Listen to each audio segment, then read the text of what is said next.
introduction. Shavua Tov, everybody. A happy new week. And hopefully it will be a tranquil new week for each and every one of us. My name is Rabbi Goldstein. Those who don't know who I am. People will ask, are you a doctor? Am I a social worker or a psychologist? And the answer is no, I'm just a rabbi. Just a rabbi. But you know, a rabbi is a catch-all kind of a thing. So, no, I'm not a mullet, so don't worry about it. Anyways, so I teach a lot in the community, in many interesting places. You heard about it in the prisons, Menninger Clinic. I deal a lot with the population from Friendship Circle. And about 17, 18 years ago, I got a phone call from the Menninger Clinic that there were some patients there that wanted some rabbinical assistance, and if I should come and be able to talk with them. And that's when my world totally opened up to this new thing that was new in my life of really getting into some mental health environments where things were not what you usually see unless you're exposed to them. So I was introduced to the OCD unit, and these were beautiful individuals who unfortunately were suffering very much from their obsessive compulsive disorders, and on very, very high levels. We don't have to go into the stories now, but after we can have a coffee and I'll tell you some interesting things that I've seen in my life. But it perked my interest and it began my passion for mental health work. And one of the things that I've embraced from the Menninger Clinic is that they're very into making complete wellness plans, which don't only include going to your therapist, which is of course is a big foundation, important thing.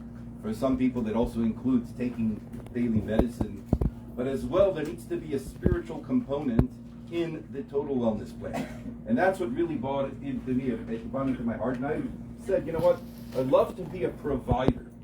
Well, doing more work, I found out that there is a whole school in psychology known as spiritual psychology.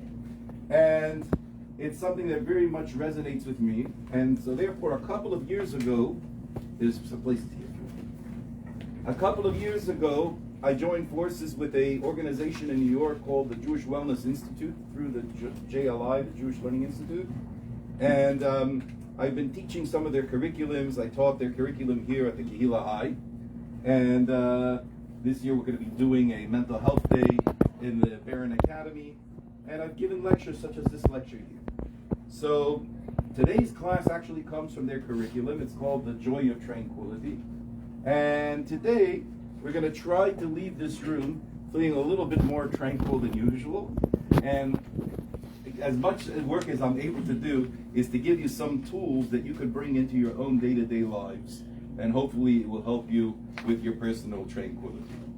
So, what can be done about the unhappiness that ensues from stress and worry?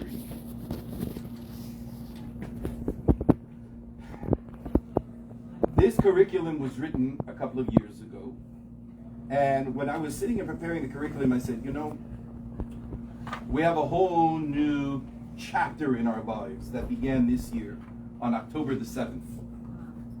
Right? So in my synagogue, I woke up, it was Shmini Atzeres, it was a happy day. The previous night, we danced the first night as well. And I came into synagogue in a good mood. And a few people greeted me at the synagogue with long faces. And I'm like, what's going on? Let's get the l'chaims. Let's continue the party from last night. And they said, you don't know what happened. I'm like, I don't know what happened. Because many of you might not know, but as an Orthodox Jewish person, we don't turn on our cell phones. Once the holiday starts, we unplug, as we say, in order to plug in.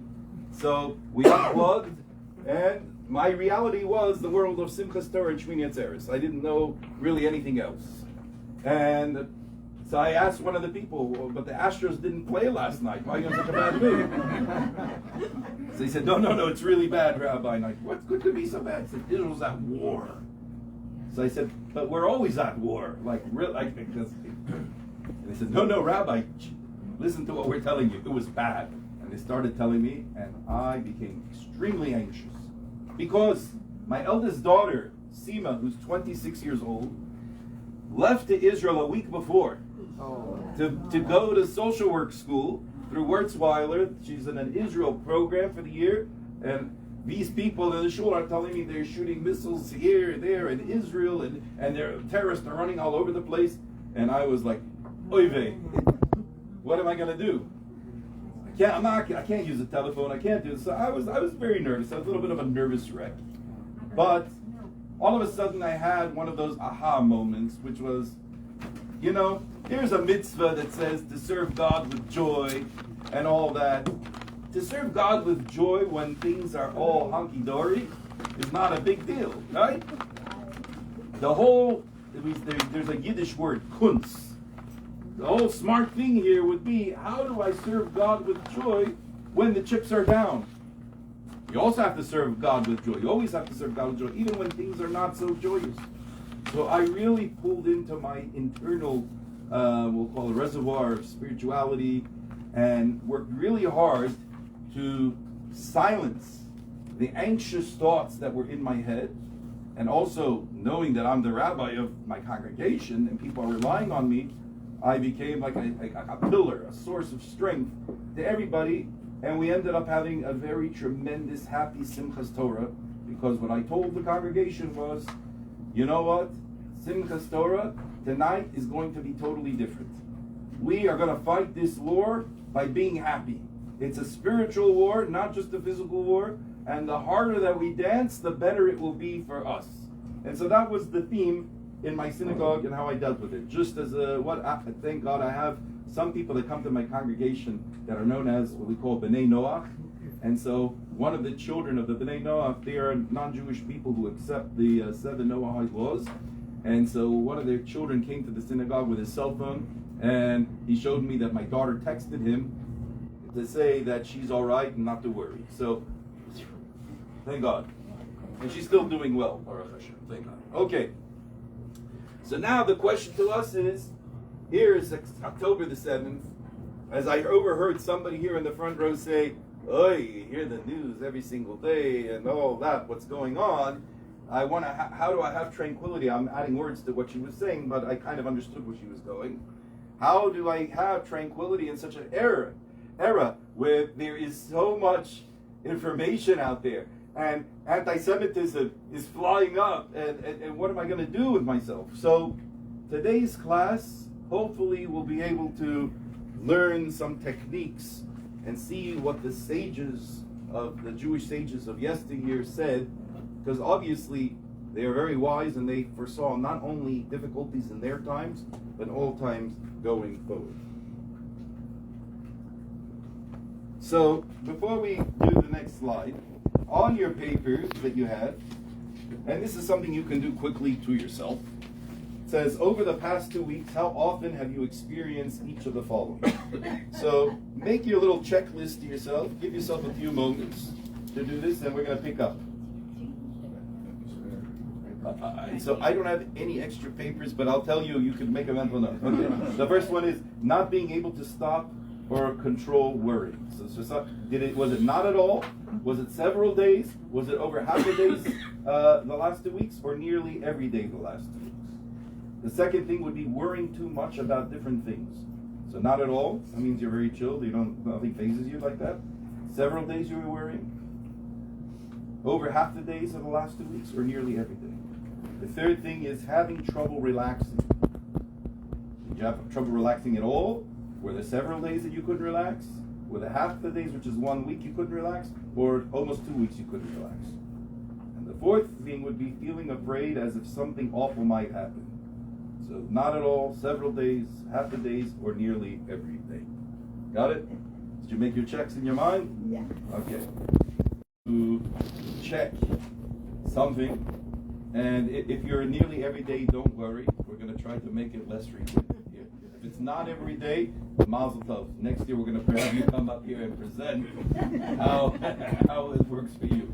So, question is, what strategies have you found effective in managing your worries?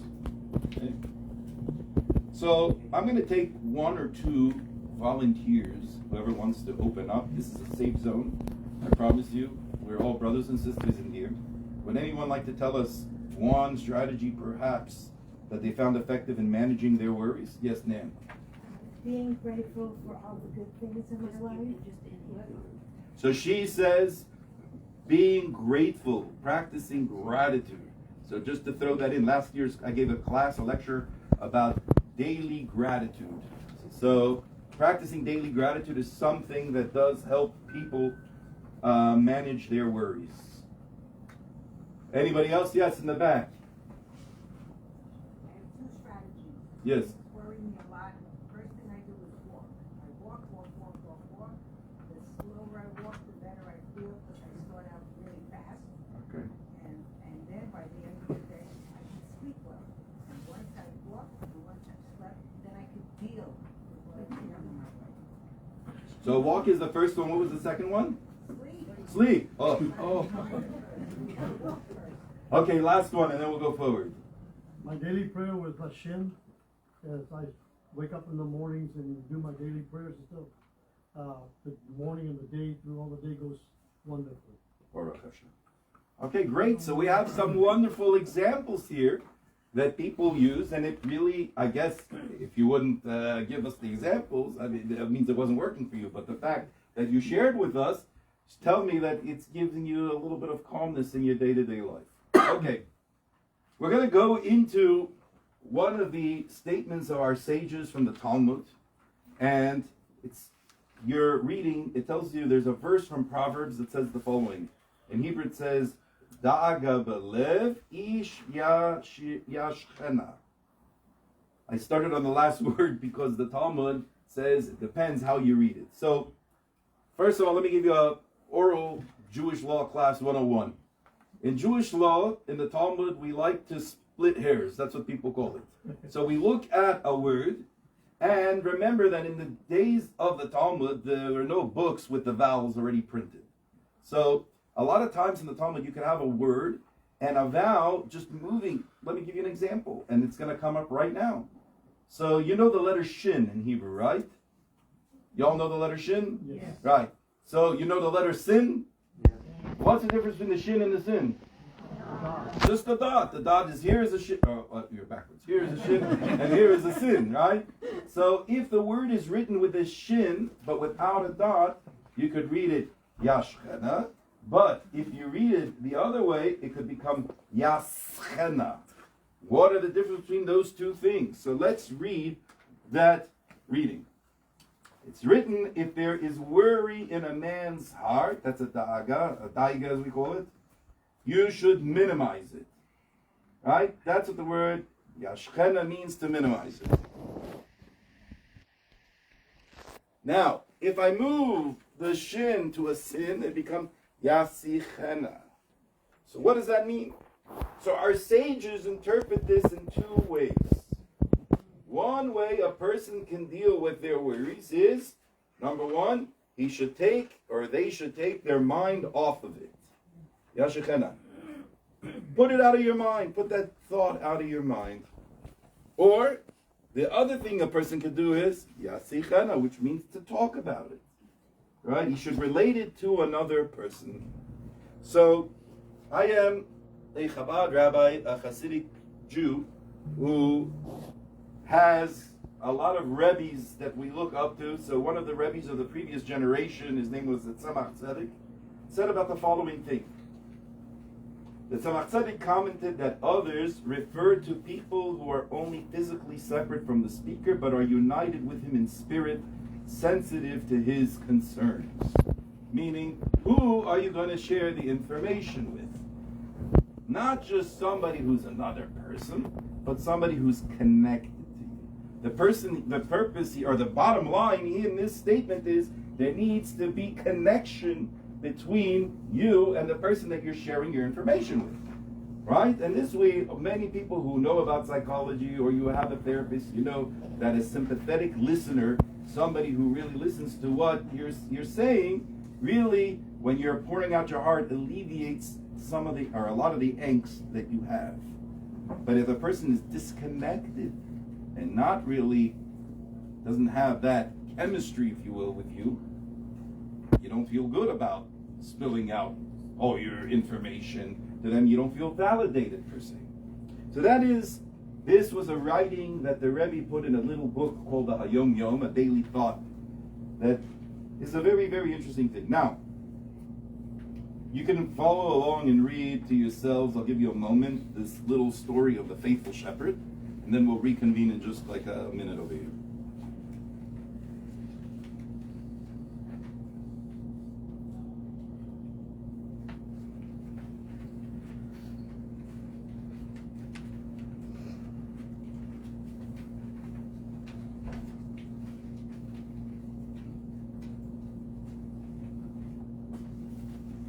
So you see, at the end of the story, you have two children.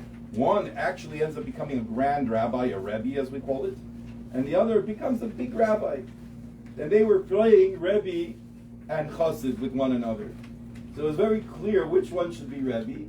Why? Because she noticed that the person that became the rebbe, meaning the Rishab, acted in a certain way where he really sighs when a person comes to him with an issue. They sigh.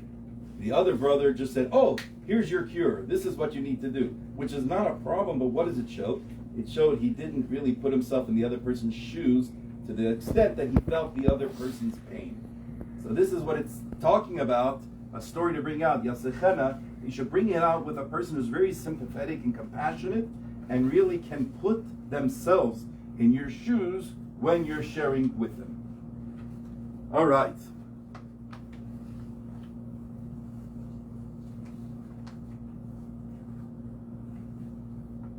So going back to what the Talmud says, we have two different ways of dealing with worries in the heart. One of them is to push it aside, push it out of your mind, and the other one is to talk it over. So in the first opinion of pushing it out of your thought, there is a problem that you would find in psychology, and we understand that the Talmud, when it tells us to push it out of your mind, it doesn't mean just repel the bad thought. Because if I would tell you, don't think about something, like I'll just tell you now, don't think about Hamas. Don't think about it.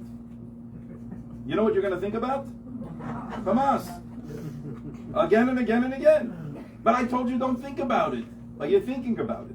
So what's going on? So they say what goes on in a person's mind is you don't want to think about it, but part of your brain is on guard to make sure that you're not thinking about Hamas.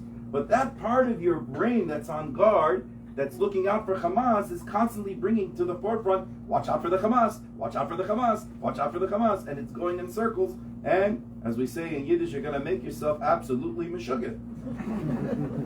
Thinking about it again and again and again and again. So, what are we really supposed to do with it? So to push away a thought doesn't just mean don't think about it and go nuts about it. It means to divert your attention and think about something else that grabs your attention. And let me help you out with this. Each person in this room has certain interests, things that they like, that I'm sure you daydream about, whether it's a happy place, you like walking in Cancun and having your pina colada somewhere, or you like reading a nice book without anybody, your husband bothering you, or, there's different strokes for different folks. I'm not going to get into your lives, but you know what I'm talking about. So, what the advice given here is that a person should have some sort of a treasure chest of things, of thoughts that really are easy to focus on, to help them take their mind off of something that's bothering them. So it's like you're almost daydreaming about something. And why is that? So the psychologist will tell you what happens is you really cannot control what you think about. Because your brain is always thinking. There are always thoughts. It's like the clouds in the sky. There's always clouds. There's like thoughts, and they're flowing all over your head. But what is it? In your mind, you have something called das, or dot. What is dot? Dot is the internal focus mechanism. And so what ends up happening is you just have to train yourself to take your mind, your focus off of this thought and put it on that thought. And when you do that, the other thought doesn't come and bother you because your dot is invested somewhere else. So, when you try hard to avoid thinking of something, you end up thinking about it even more. So don't avoid it, just focus on something else. Now, option number 2, we'll leave that for later, don't worry. Option number 2 is discuss it with a friend, because they're going to give you perspective and confirmation. So sometimes people feel, is it even normal that I'm nervous about such and such a thing? And you're looking for some sort of validation. So if we use the example in the story, or what the story or what the thought was going to, that you pick somebody that really cares about you and is connected to you, and you're able to basically share or pour out your heart, and the other person validates you, automatically that helps you feel much calmer. Okay. So exercise number 2, which you have on your papers, this is, you don't have to do it for a long time, but this is just to help you go in the right direction. So think about a topic or an activity to do when I need to distract myself from useless worrying. So think about it for a second. You might want to write it down on the paper, or you can take this paper home with you. And then the second thing in the exercise would be a friend that you're going to talk to when you find yourself worrying. So go through your friend database, through your Rolodex in your mind, and think about who is that person that I feel that won't judge me, that's going to be compassionate towards me, that I can come and I can speak to. I guarantee with just this part of the class, if you do this, many people will find that some element of their anxiety will go down and they'll feel a little bit of calmness. And just know that both of these approaches, it's not one is right and one is wrong. As we said before, different strokes for different folks. I don't know how your brain chemistry is. I don't know how you lean, what's easier for you, what's not easier for you. But just try it, see what works for you. And they are both 100% valid. So that, what I just shared with you, is common psychology, which has some spiritual teaching to it, as I just brought a lesson from the Talmud. Now we're going to go with a little bit more of a Jewish spiritual perspective and talk about this term in Hebrew, that in modern Hebrew people say it means security. The word is bitachon. In Ashkenaz we call it bitachon. So what does bitachon mean, or bitachon? It means not just security, but in Old Hebrew it means to trust. So bitachon, to trust God. So now this is going to be the major work, or the major part of the class. And when I'm telling you that, your evil inclination inside is going to tell you, space out now, because I want to continue to make you miserable. So, disclaimer, focus. Okay. All right. What we're going to do now is we're going to take Psalm 23. I'm sure everybody in this room is familiar with Psalm 23. You hear it at funerals. Everybody loves it. The Psalm of David, the Lord is my shepherd, I shall not want, Okay.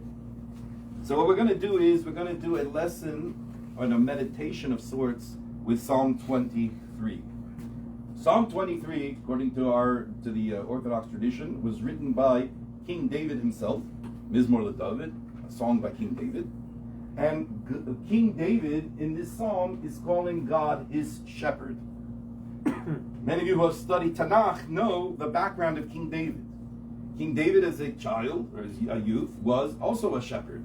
So he understands what a shepherd is, and the way he kind of frames a picture of what God is to him is also like a shepherd.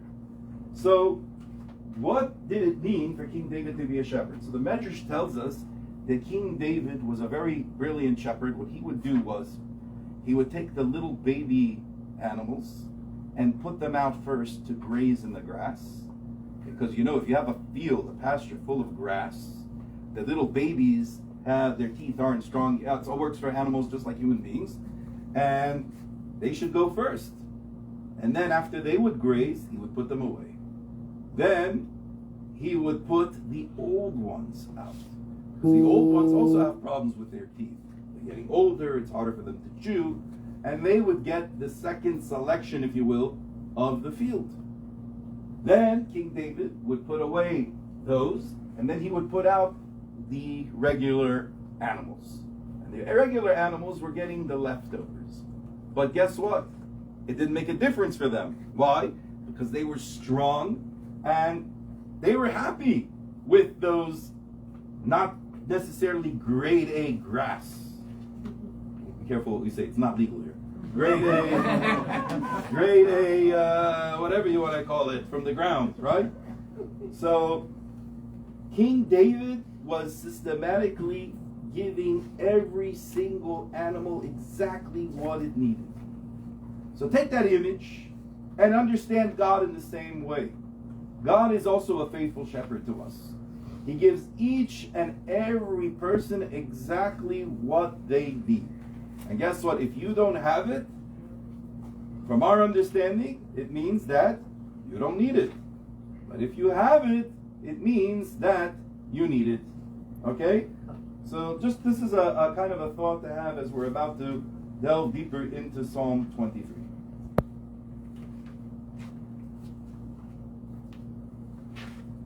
So just as a background before we go into it, we analyze King David and his relationship with God, and the relationship with God has three major points to it. King David believes that God is inherently good. That means that every single thing that God does is good. We can talk about this later. You say, it's good. Well, I have this problem, this problem. We'll do the therapy later. Let's just understand this concept. So from inherently, every single thing that God intends for each and every one of us is for good. God controls nature because God is nature, right? So nature is a veiling of God's energy.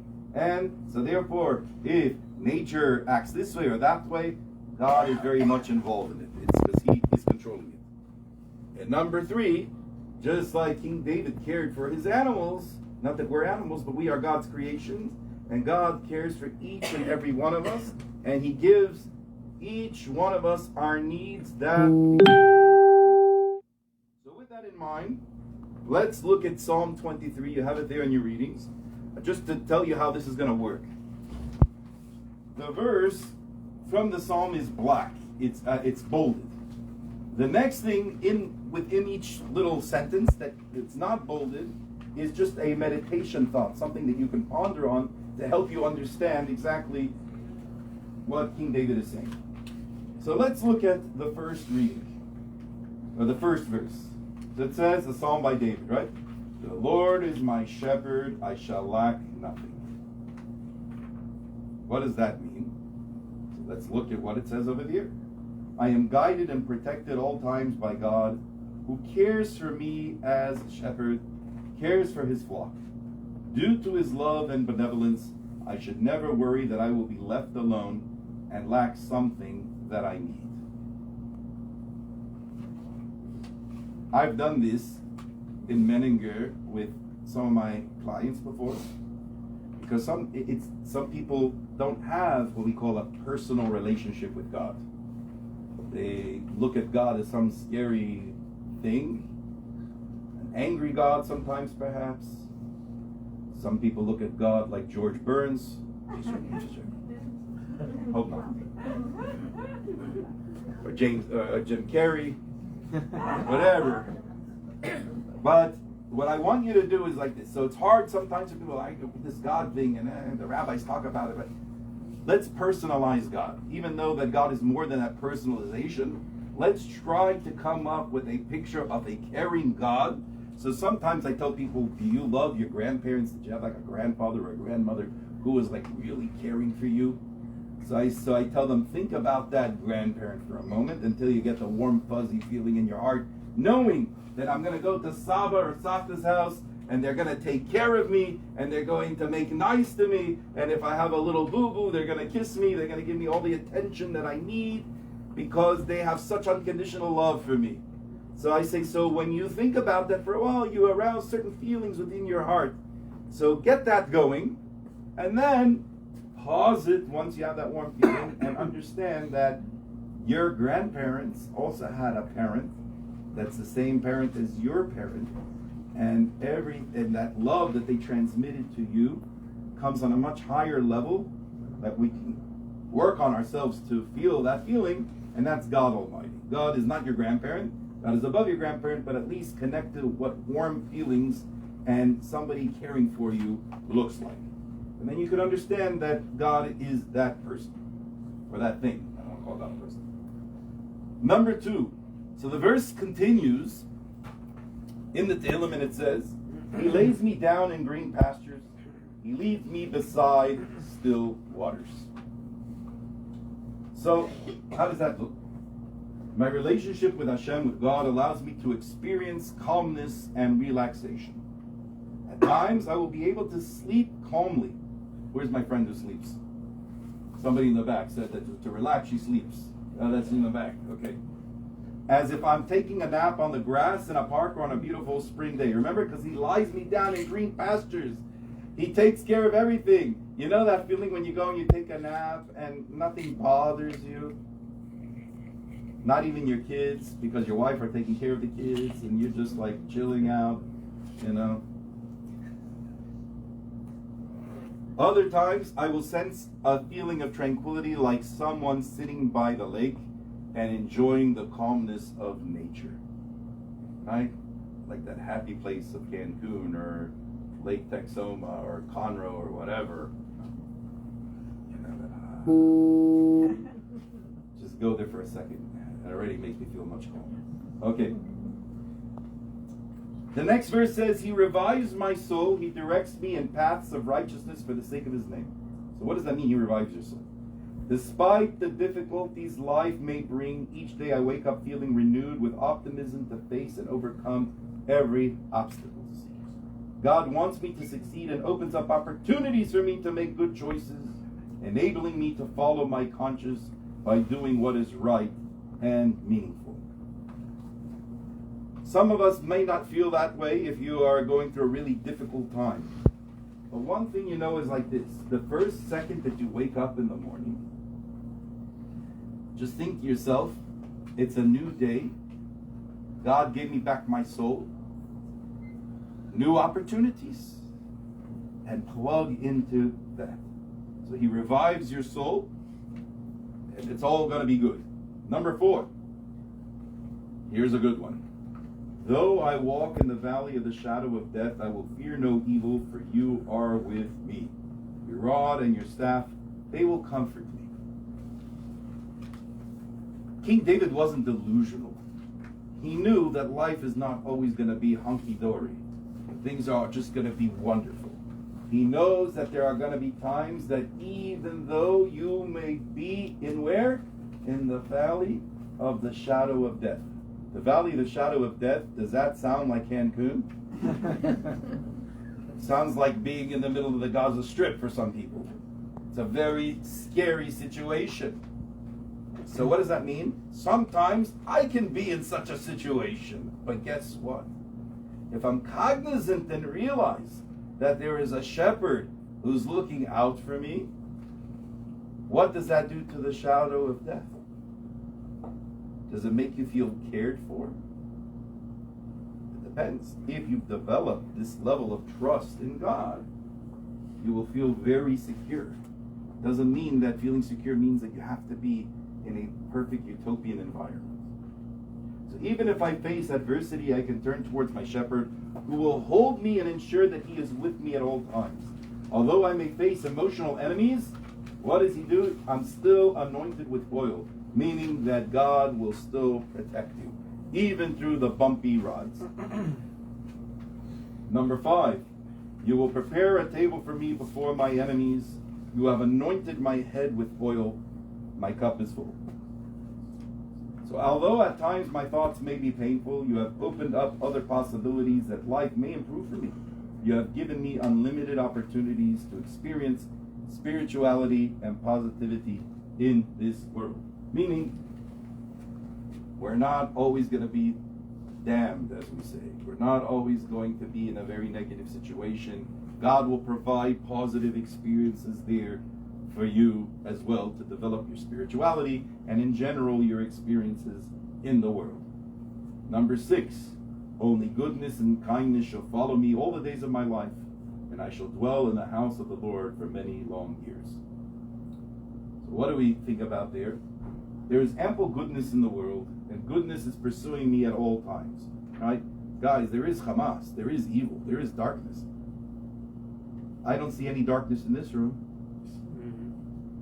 Just because there's darkness going somewhere and social media puts it in my face 24/7, does that mean that everything around me is 100% darkness? There's ample goodness in this world. And goodness is pursuing you at all times. I just need to open up my eyes. Wake up and open those eyes to become aware that abundance and goodness are surrounding me every moment. I am a child in God's home, protected and cared for by my Father in heaven. Have y'all understood Psalm 23 that way before? If you wanted to, that's great. I'm proud. But a lot of us just rattle it off. As a rabbi, I do many funerals, and I say Psalm 23, the Lord is my shepherd, and everyone's, it's like, sounds like a choir in English. Everybody seems to know it. But see, I'm Hasidic, known as Chabad. You know what Chabad is? Chabad is 3 words in Hebrew, an acronym. Chochmah, Bina, and Dat. Meaning intellectual. Meaning we don't just do the lip service. We have to think about, what in the world am I saying? What does this really mean? And once I understand what it means, I keep on thinking about it. What does meditation mean? Meditation doesn't mean just to go in a dark room, light a candle, and go yama, yama, yama. It might work for some of you, and you get in a trance, but meditation really means to think about something over and over and over again until you start to feel it in your emotions. That's what meditation truly means. So if we can make perhaps a daily practice of saying Psalm 23, and take your time like we just did now, and read through it, and think about these things, this can help you develop a much warmer relationship with God, a more personalized relationship, and you will start to feel that you can trust in God and that God really has your best interest at heart. Now, there is a book that I would suggest for some of you all to read. It is called The Duties of the Heart, Chovot HaLevavot. And within that book, there's one section specifically known as the Gates of Trust. There's actually books called The Gates of Trust, which just takes that little section of the book out. And it is something that is important for people to study. It will help bring tranquility in your life. It has this kind of thinking in it and helps you understand how things work outside of our level of understanding. So the next reading comes from that book. And it describes, it actually is from the introduction of the Shar B'tachon, and it describes this kind of mindset that I'm trying to work with you all to develop. So what does the author of Chovot HaLevavot say? The benefits of trust in God. If we can develop and think about how God is protecting us and it creates these feelings of calm and safeness within our hearts, they include tranquility of the heart in the face of worldly worries. The one who has trust finds quiet, security, and serenity within this world. As it is stated in the verse, blessed are those who trust in God. God will be their reassurance. So, here's a great benefit. Try it, guys, if you have not tried it yet. To connect to this level of God known as bitachon, and it will help you in tranquility. Now, where am I getting this from?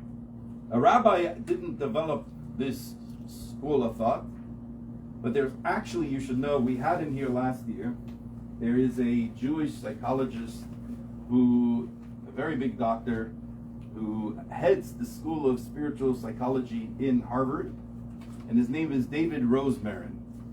And David Rosemarin has developed a whole way of thinking within this psychology, and this meditation about Mizmor LeDavid that we just did together is part of his thing, his gig, if you will.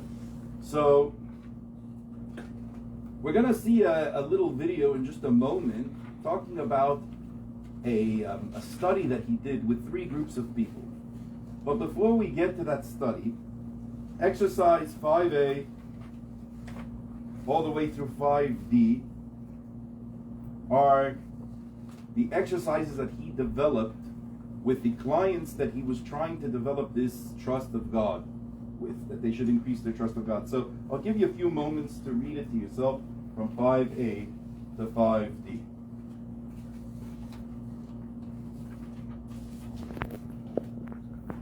For those who don't have it, think of someone you trust. Think of what makes them trustworthy in your eyes. Think of them as God's messenger, being sent to help you in your life. Think of their presence in your life as a gift from God, and try to feel that God loves you. It's almost doing like what I did with the person in the grandparents, or somebody that you love that has had an impact in your life. 5B. Think of something that you value very dearly in your life. Your hands, your sense of sight, or a family member. Think of it as a gift from God, and try to feel that God gave it to you as an act of great love and care. Muster up your appreciation and thank God verbally. Gratitude. C. Think of a stressful time when things turned out better than you expected. Think of how you felt before the situation was resolved. You're probably nervous. Think about God's involvement in the situation and about what might have occurred had a random force been in control instead. Think of the outcome as a gift from God and try to feel God's love for you. For example, if somebody has overcome an illness or something like that, I don't want to project my feelings, or I had a father who passed away from cancer, and there are many people here that have gone through the battle and have come ahead, but I know that feeling, or not personally, but because I dealt with my father that way, of going into a test and knowing that God cares for them and not having a doomsday. And many people, where my father stayed in the Heschel house while he was having treatment, told me, your father, in the middle of his chemo when he looked terrible, was so happy, full of joy, and brought light to other people. And he always just kept on saying, you know what? God is watching for me. Doesn't mean that I'm going to be cured. Sometimes it doesn't work that way, but I do feel like I have a parent, somebody who is guiding me and watching me and showing me that I am loved and cared for. Okay, 5D. Try to feel trust in God the next time you do a basic life activity. For example, you get food from the fridge, you turn on and off a light, switch, or you stand up from your chair, knowing that God is there to make sure that whatever is in the pantry is in the pantry, that you're going to flip the light on and it's going to go on, because these things we take it for granted, right? Everybody feels you're going to flip the light switch and it's just going to go on, right? Because you're used to it. But try to think about it from a point of view that God has granted something called energy in this world. And it's truly miraculous if you think how it works. And if you could just meditate on those little daily things, those things that we take for granted, the fact that you're able to do it and you be thankful about it, it will help you develop this mindset. Okay, now I'm going to see the video. So don't take life for granted. Take life as granted. Okay, now here's the video.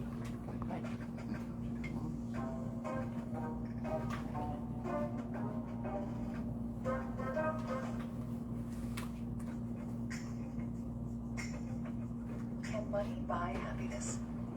Not necessarily. It often invites the opposite response. But can money point the way to happiness? If you live in the U.S., it probably can. Take a peek into the formula. You raise the volume. Yeah, it's for some reason it's not going into here. It's just going into here. Interestingly, the psychological effects of trusting God have been probed significantly. Back in 2010, Dr. David Goldstein, a professor of psychology and widely acclaimed researcher of cognitive behavioral therapy, conducted a fascinating study into the real-life effects of trust in God. I created a program to help people build higher levels of trust in God. He specifically chose to test the kind of trust known to traditional Jewish belief as bitachon. Dr. Ross Marin identified spiritual strategies for coping with stress and anxiety. He then designed a program to clinically measure their influence on our natural stress-coping mechanism. The 2-week program included materials, meditations, and exercises that nurtured a strong trust in God. He then deployed the program in a study of 120 random participants with reported elevated but subclinical levels of stress and anxiety. Dr. Ross Marin hoped to measure his program against a standard technique. So one group of participants was treated with progressive muscle relaxation, a typical method of stress relief that monitors and controls muscular tension. A second group of participants was provided with Dr. Ross Marin's daily Trust in God program, while a final group was offered no treatment at all. The participants were assessed before and after the program, and then again at a 6 to 8 week follow-up. The results of his study were astonishing. The muscle relaxation technique failed to produce clinically significant results when compared to the results of those who received no treatment at all, but the partakers of the Trust in God treatment scored clinically measurable improvements that were highly significant. In statistical terms, there was a 2 standard deviation decrease in anxiety and worry over only a 2-week period, which is very, very significant. And these gains lasted well after the program ended, demonstrating a long-lasting effect. The study indicated that the Trust in God method can be an effective practice for well-being for the global population. So instead of forking out top dollar, many of us could glance at the top of the dollar and remind ourselves that God is on top of things. When we recall where the buck truly stops, we can cash in on the benefits of cultivating confidence in our Creator, whose wealth of caring providence to each individual provides us with the capital for investing in our own state of happiness and calm. It really provided clear evidence that working on one's faith can reduce levels of anxiety and depression and make things better. Experimental, clinical evidence. All right.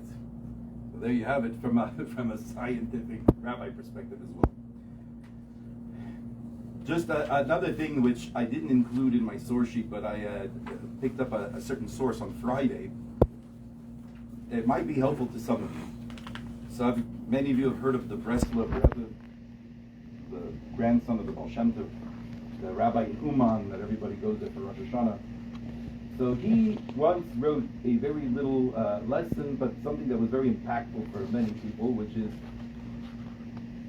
it's natural for people to have worries.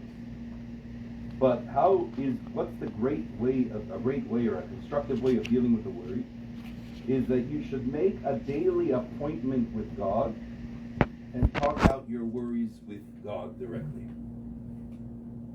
So I have this Friday charusa, if you will, with a Jewish therapist, and we learn Jewish spiritual psychology together. I bring the Jewish sources, he brings the psychology, and we like exchange information. And when we got into the whole discussion that there is a whole school in psychology as well that is very pro this, because of this is how it works. So there's something that worries you. And by the way, I want to tell you something. There are some things that should worry you, like if you have to pay your electricity bill by tomorrow, it's going to shut off. Don't have a tranquil thing and just say, God's going to protect me, it's all going to be good, because the company is going to come and shut your electricity, right? There are certain things that anxiety is not a punishment. It's wired into us. We have to learn how to thrive with it and recognize what's good anxiety and what's bad anxiety. Here, I'm talking clearly about the bad anxiety, something that just stops you from living a productive life. I should have said that at the disclaimer at the beginning of the class. But anyways, like this. So it's normal to worry, but as I said before, even when a person is thinking about thoughts that are bothering them, you start obsessing on them. So we said, focus on something else. That's what we said at the beginning of the class. So here the Breslov Rebbe said an interesting thing. He's like, kind of make an appointment with this anxiety and tell the anxiety, I got you. Because a lot of times if you look in certain psychology, in certain books of psychology, it will tell you that these thoughts just want your attention. And if you don't just shoot at them and you kind of guide them away, they'll leave you alone. So it's like you're facing that thought and telling it, hey, I got you. I got you. We have a coffee date with God at 8:15 tonight. In the Chabad world, this is done generally before you go to sleep at night. You say the Shema, and when you're taking the evening Shema, you do something called a cheshbon hanefesh, which means you make a spiritual accounting of the day, what you did, and that's probably a good time right before you go to sleep to say, okay, God, here's the deal. And you just start A, B, C, D, E, E, and you get it out of your system. It's your dumping session. And guess what? God is the best therapist, and He doesn't charge. So you could just give it all over. And then you go to sleep. And I promise you, your sleep will be a really good sleep at that point. So these are just some ways that we can cope. Lastly, I want to finish off with a reading here. Last night, we made Havdalah. And in the Havdalah, I don't know if you all pay attention, but the very first verse of Havdalah, Hine kel Yeshua si aftach olei. What does it say there? Indeed, God is my deliverance. I am confident and will not fear, for God is my strength and my praise, and He has been my salvation. What a great way to start the week, right? Shabbat ends. You've had a whole day of disconnecting. By the way, I know not everyone here is Orthodox. I'm not going to convert you all to be Orthodox. That's okay. I just want you to try things and keep Shabbos to a certain level. To me, Shabbos is my mental health day. You know why? Some people have mental health days that they go off their phone. I'm forced to go off my phone for 25 hours. I don't have my cell phone. And boy, am I so chilled. And then the second that the 25th hour comes and it's time to make Havdalah, and you're going to turn that cell phone on, and all those annoying messages and the nudniks and everything going to start bothering you and make you crazy. You know what you're saying? You're making this declaration. Indeed, God is my deliverance. I'm confident and will not fear, that God is my strength and my praise. What a great way to begin the week, with such a focus, with just thinking about it for a few moments, that God is right there with you, and you're not going to drown in this new week. You will draw water with joy from the well springs of salvation. With that kind of mentality, the week is definitely going to be a blessed week. So, let's see here. Okay. So this was the other thing. Bitachon, just to wrap up what we said there, it reduces our stress, our worries, and our intolerance to uncertainty. Okay. Trust in God changes stressful situations to growth opportunities. All right, and then here is like the key points of the class. So just to review very quickly, the Talmud gave us two ways of how to deal with worries. One thing is to push it off from your mind, which we said, push it off, but think about other things to put your attention to that give you calmness and happiness. And the other thing is to speak it over with somebody who is truly connected with you, will validate you and make you feel better. It works for some people some way, it works for people in other ways. Then we also spoke about the concept of developing our trust with Hashem, Bitachon. We went through Psalm 23 as a daily meditation exercise, which I would encourage you to practice. You take this paper home with you, read about it, think about it. And Dr. Roseman, a very big doctor from Harvard University, he said in a 2-week study it made a big impact. So challenge yourself that for 2 weeks with your morning coffee, look at this Tehillim, look at this beautiful psalm, think about what's written there, and then you can email in and let me know, Rabbi, this made a difference, or Rabbi, I don't get it. And if you don't get it, we can have a coffee together and talk about it ourselves. So, anyhow, I am Rabbi Goldstein, and that is my spiel, and I'm sticking to it.